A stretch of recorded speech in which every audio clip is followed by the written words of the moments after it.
नमस्कार दोस्तों। 20 दिन, 5 कत्ल और एक खौफनाक मंजर। अगर आप सोचेंगे कि कोई टॉपर बहू, अगर आपका लड़का या आपके परिवार का कोई सदस्य या जिसने स्वयं शादी की है, वो एक लव मैरिज शादी करता है और लव मैरिज शादी के बाद वो जो बहू घर में कदम रखे या जो बीवी घर में कदम रखे, वो इस तरह की खौफनाक कहानी को अंजाम दे दे, कोई कल्पना भी नहीं कर सकता। जिसने भी इस कहानी को सुना या देखा या न्यूज़ चैनल, मीडिया, समाचार पत्र के माध्यम से जाना, वो हैरान रह गया, परेशान रह गया। क्योंकि 20 दिन में एक ही परिवार के 5 सदस्यों की एक एक करके मृत्यु हो जाती है और डॉक्टर व पुलिस सभी हैरान थे। किसी को कुछ भी समझ में नहीं आ रहा था कि इन 5 मृत्यु के पीछे की वजह क्या है। अगर वजह जाननी है तो आज का हमारा जो राज्य है वो है महाराष्ट्र, और महाराष्ट्र राज्य का एक ज़िला है गढ़चिरौली। गढ़चिरौली की एक तहसील है अहेरी तहसील, और अहेरी तहसील का ही गांव है महागांव। वहाँ का एक परिवार और वहाँ के परिवार की रहस्यमयी ढंग से हुई मौतों की सनसनीखेज कहानी आपको परेशान कर देगी। एक हंसते खेलते परिवार पर पता नहीं किसकी नज़र लग गई, क्या हुआ उस परिवार के साथ। जिसने भी सुना वह परेशान था। एक एक करके परिवार के सदस्य बीमार होते जा रहे थे, और इस बीमारी में होता क्या था, पहले इनके शरीर में तेज़ दर्द होता था, फिर धीरे धीरे ऊँट काले हो जाते थे, और काले ऊँट हो जाने के बाद में धीरे धीरे इनकी सांसें थमने लगती थी और फिर इनकी मृत्यु हो जाती थी। इस तरह 20 दिनों के अंदर परिवार के 5 सदस्यों की एक एक करके मृत्यु हो जाती है, और डॉक्टर भी नहीं समझ में पा रहे थे कि इस मृत्यु की वजह क्या है, आखिर इसका कारण क्या है। और जब कारण से पर्दा उठता है तो हर एक व्यक्ति हैरान था।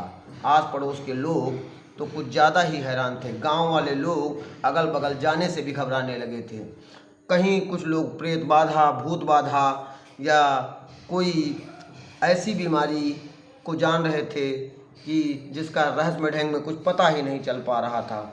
हर कोई हैरान था, और किसी को इस जब कत्ल का खुलासा हुआ तो विश्वास ही नहीं हुआ। ये कहानी शुरू होती है 20 सितंबर 2023, यानी कि अभी 1 महीने पहले 20 सितंबर को 2023 को ये कहानी महाराष्ट्र का जो ज़िला गढ़चिरौली और अहेरी तहसील का महागांव, वहाँ पर रहने वाले शंकर कुम्हारे और उनकी पत्नी विजया कुम्हारे, जो कि तबीयत उनकी खराब होती है, और इतनी ज़्यादा खराब होती है, पहले तो उनके शरीर में दर्द होता है, फिर दर्द के बाद उनके ओंठ काले पड़ने लगते हैं, और फिर धीरे धीरे देखते ही देखते वो इतना परेशान हो जाते हैं कि उन्हें तुरंत अस्पताल ले जाना पड़ता है। पहले नज़दीक का ही जो महागांव के पास का ही अस्पताल था चंदपुर, वहाँ ले जाते हैं। लेकिन जब चंदपुर अहेरी पर अस्पताल में दिखाया जाता है, अहेरी अस्पताल में जब सही से उनकी स्थिति बिगड़ने लगती है तो चंदपुर अस्पताल ले जाया जाता है, और चंदपुर अस्पताल में भी जब उनकी स्थिति और ज़्यादा दयनीय हो जाती है तो उनको नागपुर के बड़े अस्पताल में भर्ती कराया जाता है। और 26 सितंबर 2023 को परिवार के मुखिया शंकर कुम्हारे की जान चली जाती है। अब परिवार के मुखिया की जान गई थी। परिवार के सभी लोग दुखित थे, व्यथित थे और भ्रमित थे कि अचानक एकाएक ऐसे क्या हो गया कि पिताजी की मृत्यु हो गई। डॉक्टर ने भी ऐसी स्थिति में पोस्टमार्टम करने के लिए भेजा। फिर कुछ दिन बाद परिवार उस दुख से, उस दर्द से निपट भी नहीं पाया था कि शंकर कुम्हारे की पत्नी विजया कुम्हारे की भी हत्या हो जाती है, विजया कुम्हारे की भी मृत्यु हो जाती है और विजया कुम्हारे की भी जान चली जाती है। अब परिवार में दहशत का माहौल था, गम का माहौल था। और फिर कुछ दिन बीतते हैं, उनकी बेटी जिसका नाम कोमल दहवालंकर था, उसकी भी तबीयत खराब हो जाती है। और जो घर का बेटा था रोशन कुम्हारे की भी तबीयत खराब हो जाती है और धीरे धीरे उनको भी अस्पताल में भर्ती कराया जाता है।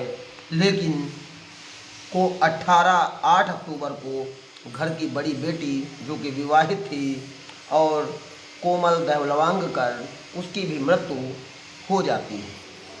फिर 8 अक्टूबर को घर की तीसरी मृत्यु थी। फिर 8 अक्टूबर के बाद 14 अक्टूबर को शंकर, यानी कि जो परिवार के मुखिया थे शंकर कुम्हारे, उनकी साली भी यहाँ आई थी, यानी कि विजया की बहन, और उसकी भी तबीयत खराब होती है। उसका नाम था आनंदा उर्फ वर्षा उदंड और उराडे। आनंदा उर्फ वर्षा उराडे की भी मृत्यु 14 अक्टूबर 2023 को हो जाती है, परिवार के चौथी मौत। फिर 15 अक्टूबर को शंकर और विजया का बेटा रोशन कुम्हारे, जिसने कि लव मैरिज शादी की थी, वो भी बीमार था, इलाज चल रहा था। 15 अक्टूबर को वो भी अस्पताल में दम तोड़ देता है। यानी कि 20 सितंबर 2023 से चली कहानी 15 अक्टूबर 2023 तक 5 लोगों की एक एक करके बेहद ही दर्दनाक मौत, बेहद ही खौफनाक मौत, बेहद ही परिवार के लोगों का खौफनाक मंजर। गांव वाले सभी दहशत में थे, कोई आस पड़ोस भी नहीं जाना चाहता था और डॉक्टर भी ये पता नहीं लगा पा रहे थे कि इन मौतों का कारण क्या है। कुम्हारे परिवार के संपर्क में जो भी आता था वो कहीं ना कहीं बीमार हो जा रहा था। ये जो कहानी निकल कर सामने आ रही थी वो चौंका कर सबको कहीं ना कहीं परेशान कर दे रही थी। कुम्हारे परिवार का बड़ा बेटा सागर कुम्हारे, जो कि दिल्ली में जॉब करता था, दिल्ली में ही रहता था, वो भी जब परिवार वालों की अंत्येष्टि संस्कार के लिए महागांव आया था तो उसकी भी तबीयत दिल्ली में ख़राब होने लगी और दिल्ली में उसको भी अस्पताल में भर्ती होना पड़ा। और धीरे धीरे जो भी इसके आस पड़ोस आया, दिल्ली से आने के बाद वो भी जब बीमार होने लगा और उसको भी उसी तरह के सिम्पटम्स दिखाई पड़ रहे थे। ऐसे में एक जो इनके घर का ड्राइवर था राकेश मंडावी, उसके भी तबीयत खराब होने लगी, उसको भी चंदपुर अस्पताल में भर्ती कराना पड़ा। और फिर जो इनकी साली की मृत्यु हो गई थी, विजया आनंदा उर्फ वर्षा उराडे, उसका लड़का भी बीमार होने लगा, उसके भी ये लक्षण आने लगे। अब डॉक्टर परेशान थे, गांव परेशान था, क्षेत्र परेशान था, लेकिन मौत का कहीं से कोई भी कारण पता नहीं लग पा रहा था। हर एक व्यक्ति कहीं ना कोई जैसे तंत्र मंत्र, भूत प्रेत बाधा या कराने धराने जैसा सोच रहे थे कि परिवार पर किसी का साया लग गया है, किसी ने ऐसा कुछ कर दिया है, जैसे परिवार के एक एक लोगों की मृत्यु होती चली जा रही है। लेकिन एक सोचने वाली, समझने वाली बात यह थी कि जो भी उसी परिवार के संपर्क में आता था उसी की मृत्यु हो जाती थी। ऐसे में 5 मौतों से महागांव के आसपास का माहौल बहुत ही दहशत भरा था, बहुत ही डरावना था। पोस्टमार्टम रिपोर्ट में भी वजह साफ तरीके से नहीं आ पा रही थी। उसमें यह दिखाया पड़ता था कि कार्डियक अरेस्ट हुआ है या तो सभी मार्टिन ऑर्गन फेल हो गए हैं, मतलब अंगों ने काम करना बंद कर दिया है और हार्ट अटैक की वजह से इनकी मृत्यु दिखाई पड़ रही थी। साफ साफ कारण स्पष्ट नहीं हो पा रहा था, लेकिन पुलिस जांच करने पर बैठती है और ये कि छोटे छोटे पहलुओं पर, छोटे छोटे बिंदुओं पर जांच करती है। तो पुलिस देखती क्या है कि परिवार में 5 लोग की मृत्यु हो गई है, 3-4 लोग बीमार हैं, जो भी इधर इनके परिवार के संपर्क में आया था, कहीं ना कहीं कुछ ना कुछ उसके ऊपर लक्षण जरूर दिखाई पड़ रहे थे। लेकिन परिवार की एक बहू थी जिसका नाम था संघमित्रा कुम्हारे। वो बिल्कुल हष्ट-पुष्ट थी, वो तंदुरुस्त थी, उसके ऊपर बीमारी के कोई भी सिम्टम्स नज़र नहीं आ रहे थे। ऐसे में पुलिस को बहू के ऊपर शंका होती है। बहू को पुलिस पूछताछ के लिए थाने बुलाती है, यानी कि संघमित्रा को थाने बुलाती है।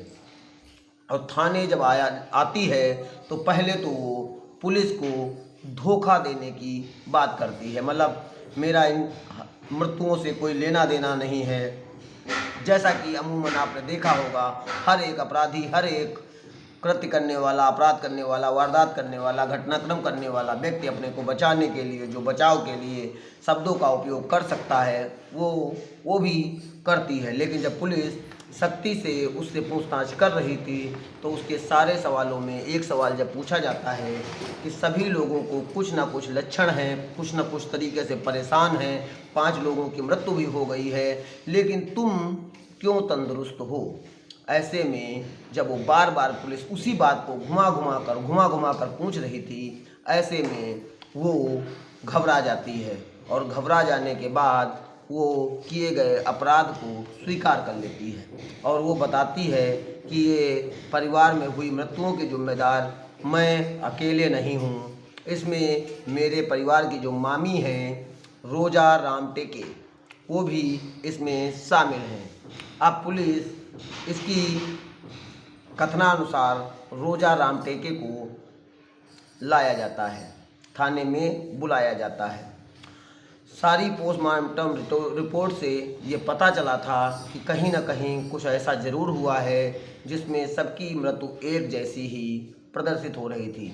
दोनों को सख्ती से जब पुलिस पूछताछ करती है तो वो दोनों बताती हैं कि संघमित्रा कहती है कि मैंने जो परिवार का ही लड़का है रोशन, उससे मैंने लव मैरिज शादी की थी और लव मैरिज शादी करने के बाद मेरे माता पिता बहुत ज़्यादा दुखित हो गए और फिर इस दुख के कारण उन्होंने आत्महत्या कर ली और उस आत्महत्या से मैं पूरी तरह से टूट गई थी। लेकिन उनके आत्महत्या करने के बाद पहले तो रोशन मुझे बहुत प्यार करता था, लेकिन बाद में उसी प्यार की वजह से मैंने इससे लव मैरिज शादी की थी। इसके परिवार वाले मुझे तंग करने लगे, परेशान करने लगे, बात बात पर ताने देने लगे और इतना ज़्यादा मैं परेशान हो गई कि एक दिन मैंने प्रण कर लिया कि इनको रास्ते से हटाना ही पड़ेगा। और ऐसी स्थिति में एक दिन हमारी मुलाकात रोजा रामटेके से भी हुई, जो कि मेरे परिवार की मामी थी, मेरी भी मामी थी। ऐसे में उन्होंने भी इस परिवार से बदला लेना चाहती थी। फिर क्योंकि उनका भी अपना कुछ ना कुछ मन विवाद था, अब दोनों लोगों की सहमति से हमने ये वारदात की। अब पुलिस के मन में ये बात आने लगी कि ऐसा क्या कर दिया था इन लोगों ने कि तुमको इन लोगों को मारना पड़ा, और मारना पड़ा तो मारने का तरीका क्या था? तुम ये 2 ही लोग शामिल थे मारने में कि किसी तीसरे का भी हाथ है? और इतनी ज़्यादा नाराज़गी का प्रमुख कारण क्या हो सकता है, क्योंकि मौत की वजह भी पोस्टमार्टम रिपोर्ट में साफ नहीं हो पा रही थी।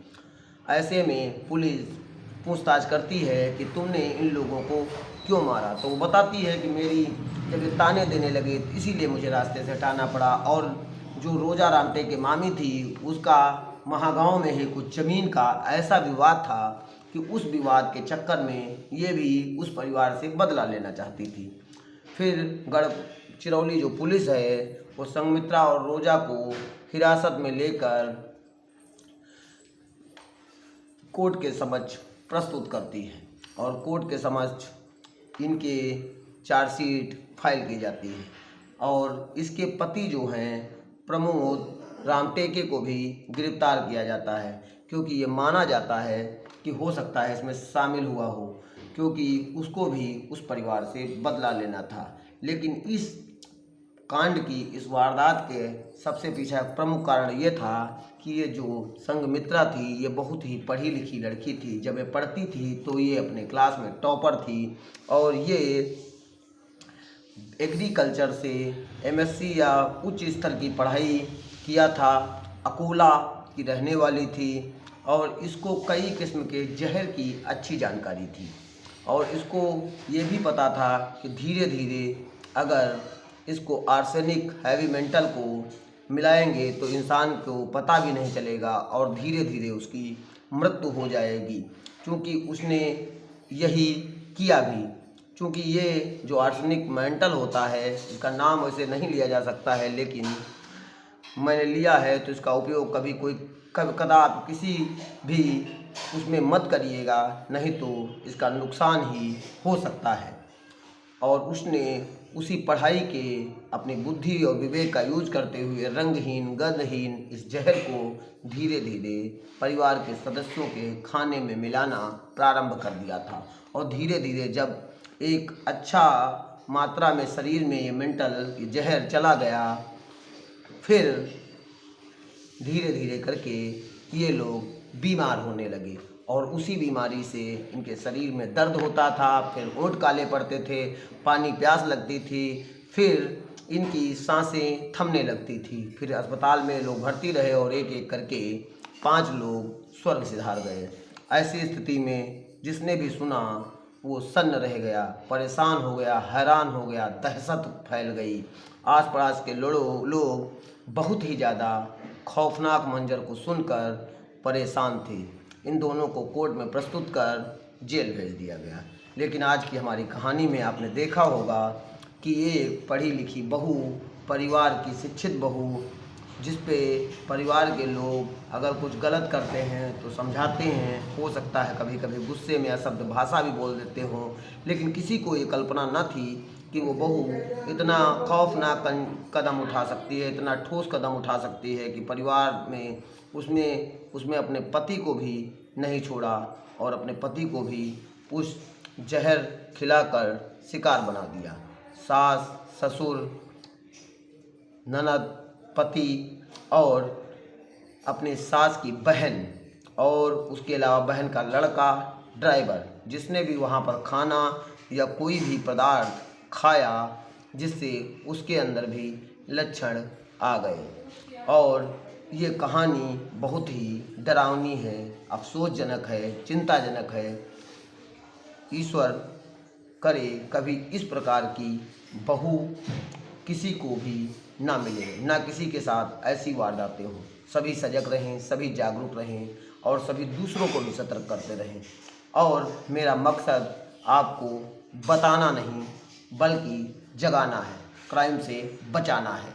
अगर आप जागेंगे नहीं तो क्राइम से बच कैसे पाएंगे। इसलिए आप जागिए, जागरूक रहिए, रिश्तों को संवारिए और होने वाले विवादों से बचिए। धन्यवाद। जय हिंद, जय भारत।